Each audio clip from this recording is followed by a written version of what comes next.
Salam Bapak Ibu, Saudara yang dikasih dalam Tuhan. Senang bisa berjumpa dengan Bapak Ibu semua melalui YouTube channel saya. Ya, sekiranya Bapak Ibu yang mendengarkan atau menyaksikan channel saya atau menonton channel saya bersyukur dan berterima kasih banyak. Dan biarlah melalui kebenaran firman Tuhan yang saya bagikan pada saat ini, boleh memberkati kita semua dalam kita mengiringi Tuhan dalam hidup ini. Ya baik Bapak Ibu, Saudara dikasih dalam Tuhan, saya mengajak Bapak Ibu untuk melihat satu kebenaran firman Tuhan dalam Injil Lukas pasal 17 ayat 11 sampai dengan ayat 19. Firman Tuhan ini berbicara tentang ke-10 orang kusta. Ya, ada 10 orang kusta yang pada saat itu datang kepada Yesus mohon kesembuhan. Saya memberikan sebuah tema bagi kita semua pada saat ini, ya, 9 atau 1. Ya. Apa maksudnya Bapak Ibu Saudara dikasih dalam Tuhan? Nanti kita akan memperhatikan dalam renungan firman Tuhan pada saat ini. Ya, kita bersama-sama memperhatikan ini bahwa ada 10 orang kusta yang berteriak-teriak kepada Yesus, ya, Yesus, Guru, kasihlah kami. Ya, Yesus memandang mereka dan berkata, "Pergilah perlihatkanlah dirimu kepada imam-imam." Ya, Bapak Ibu Saudara dikasih dalam Tuhan, apakah Bapak Ibu tahu itu penyakit kusta? Ya, penyakit kusta adalah penyakit kulit yang sangat-sangat berbahaya. Itu bisa menular. Ya, jadi pada perjanjian lama, penyakit kusta ini orang yang terkena penyakit kusta itu diasingkan, ya dijauhkan dari perkumpulan orang banyak, bahkan dilarang untuk masuk dalam satu jemaah. Ya, jadi mereka diasingkan di suatu tempat, dijauhkan dari perkemahan. Contohnya seperti Maryam, ya, atau yang pada saat itu, ya, dia menentang Musa bersama Harun dan dia terkena kusta dan dia diasingkan dari perkemahan selama beberapa hari. Ya, Bapak Ibu Saudara dikasih dalam Tuhan, itu sekilas tentang penyakit kusta. Ya, pada waktu itu 10 orang kusta yang datang kepada Yesus pun mereka berdiri jauh. Firman Tuhan berkata mereka tinggal berdiri agak jauh. Dalam ayat ke-12 itu. Dan ayat ke-13 mereka berteriak, "Yesus Guru, kasihlah kami." Ya, ini menunjukkan kepada mereka sangat memerlukan pertolongan Tuhan Yesus dan rindu untuk disembuhkan. Dan Yesus memandang mereka dan hanya berkata kepada mereka, "Pergilah, perlihatkanlah dirimu kepada imam-imam." Bapak Ibu, apa yang terjadi? Ketika mereka dalam perjalanan, mereka menjadi tahir. Mereka sembuh. Ya, satu luar biasa ajaib. Ya, hanya dengan perkataan dan hanya sebuah perintah yang sederhana sekali. Hanya disuruh untuk menunjukkan diri kepada imam-imam. Dalam perjalanan mereka sembuh. Tapi sayangnya Bapak Ibu, Saudara dikasih dalam Tuhan, dari ke-10 orang kusta itu, ya, hanya satu orang yang kembali kepada Yesus dan sembilannya tidak. Ya, hanya satu orang yang datang kepada Yesus. Dia memuji Tuhan, memuliakan Allah dengan suara nyaring karena dia sembuh. Dia tersungkur di depan kaki Yesus di ayat 16 itu berkata. Dia mengucap syukur kepada Yesus karena dia mengalami kesembuhan.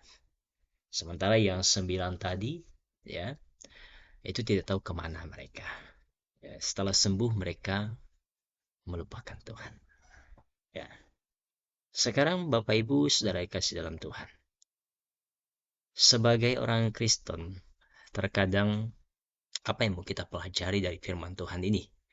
Ya, ada beberapa hal dalam hidup ini sering terjadi dalam kehidupan kita. Terkadang kita ada di posisi, ya, yang sulit dalam hidup ini. Entahkah itu kesulitan ekonomi, entahkah itu sakit penyakit seperti orang kusta, entahkah itu masalah keluarga, masalah pribadi, atau mungkin satu hal yang sulit untuk kita hadapi dan kita terima. Tetapi ketika kita datang kepada Yesus, ya, kita mohon belas kasihannya. Tidak ada mustahil bagi Tuhan untuk menyelesaikan setiap problema kita. Ketika kita percaya, seperti ke-10 orang kusta ketika Tuhan bicara kepada mereka, dan memerintahkan kepada mereka untuk memperlihatkan diri kepada imam-imam, mereka sembuh. Yang mau kita lihat di sini Bapak Ibu, Saudara kasih dalam Tuhan. Di mana posisi kita saat kita mengalami pertolongan Tuhan? Apakah kita adalah orang yang seperti satu orang tadi yang kembali memuliakan Yesus ketika kita mengalami pertolongan Tuhan? Ketika kita sembuh dari penyakit, ketika kita ekonomi kita kembali baik dan bagus, ketika kita dapat pekerjaan, ketika rumah tangga kita itu menjadi akur, dan ketika mungkin ada persoalan yang terjadi itu selesai. Apakah kita seperti satu orang kusta tadi yang sembuh, yang datang kepada Yesus tersungkur memuliakan Tuhan? Atau kita seperti 9 orang kusta yang seperti orang yang kacang lupa kulitnya istilahnya, ya.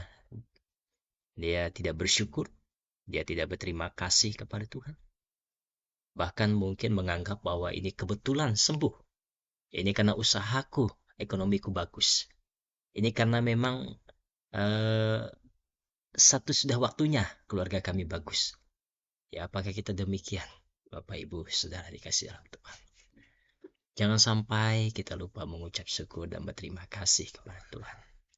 Apalagi ketika keadaan kita sudah aman, kita sudah sehat, ekonomi kita sudah bagus, rumah tangga kita aman, masa depan kita baik, fasilitas rumah kita ada, kendaraan, sebagainya yang kita doakan, kita rindukan itu ada. Jangan pernah kita lupa kepada Tuhan. Kita tahu dia sumbernya. Dia berkuasa memberi, dan dia berkuasa juga mengambil. Jadi, ketika saudara, apa yang didoakan, apa yang saudara rindukan dalam hidup ini tercapai, kembalilah kepada Tuhan. Mengucap syukur kepada Tuhan. Berterima kasih kepada Tuhan. Datang tersungkur muliakan Tuhan dalam hidupmu. Bagaimana caranya? Saudara harus setia beribadah. Tunjukkan kesetiaan saudara untuk beribadah kepada Tuhan. Saudara juga harus setia berdoa. Bahkan saudara mungkin belajar berkorban untuk memberi bagi pekerjaan Tuhan.